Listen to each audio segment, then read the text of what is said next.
توت، اصحى يا توت، الشمس طلعت، عندنا مشاوير كتيرة النهاردة. صباح الخير يا أمي. صباح الخير يا والدي. توت، هستناك النهاردة في سوق المدينة، ما تتأخرش عليا.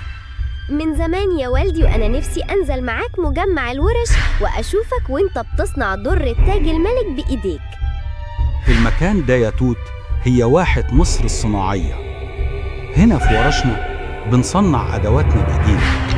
كل اللي بنحتاجه بنبنيه بنفسنا، من الفخار والحديد والذهب والفضة وكمان الحجر. حتى كمان سلاحنا من السيوف والدروع لجيشنا العظيم بنصنعها هنا. هنا بيشتغل الصنايعية بحب وفن، بينحتوا التماثيل لتخليد ذكرى أجدادنا، وبيكتبوا التاريخ على جدران المعابد. إحنا شعب ما يعرفش الكسل ولا يعرف المستحيل.